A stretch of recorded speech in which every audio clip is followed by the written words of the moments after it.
C'est quoi les premiers signes que quelqu'un est dépendant affectif? C'est étonnant parce que, tout d'abord, le premier signe, c'est que l'amour devient une sorte de drogue. C'est-à-dire qu'on a besoin d'aimer pour exister.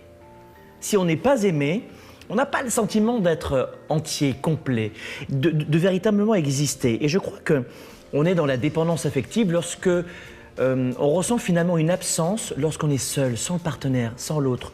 Et je crois qu'on a souvent peur d'être abandonné de l'autre. Ça, c'est un beau signe qu'on est dans la dépendance affective. Et la dépendance affective, c'est une fausse amie de l'amour, finalement. Parce que oui, on parle d'amour, mais on parle d'un amour déçu. D'un amour incomplet qui est lié à l'enfance, à des blessures passées. Ah, toujours à l'enfance. Oui, je crois souvent que la dépendance affective est très liée à un manque d'amour souvent de construction durant l'enfance.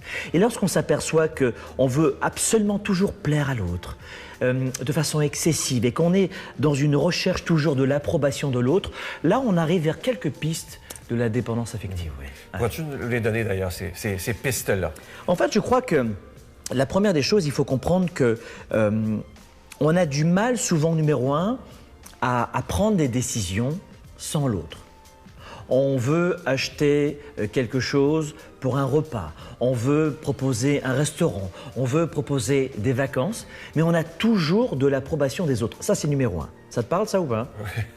La deuxième des choses, c'est qu'on a peur aussi, ça c'est le deuxième signe, on a peur du désaccord de l'autre.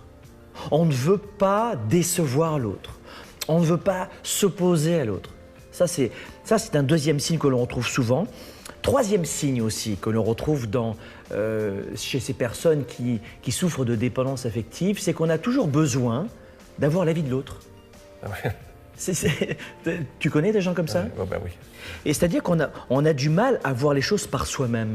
Et c'est ça la problématique de la dépendance affective. Et puis on retrouve aussi cette capacité, et là on se fait beaucoup de mal. Ce quatrième point est très important, ce quatrième signe est très important, c'est qu'on se rend toujours responsable du malheur des autres. Toujours responsable. Ça y en a beaucoup, oui. C'est-à-dire que quoi qu'il arrive dans votre couple, dans votre famille, c'est vous la personne fautive. Et lorsqu'on est dans la dépendance affective, finalement, on a tendance à se faire du mal un peu gratuitement. On se fait vraiment du mal à soi-même. Cinquième point aussi, c'est que on se satisfait toujours de ce que les autres nous disent. Quand on nous dit blanc, ça me convient. Noir, ça me convient. Et je crois que ces 5 signes nous démontrent à quel point on est vraiment plongé souvent dans une relation de dépendance affective.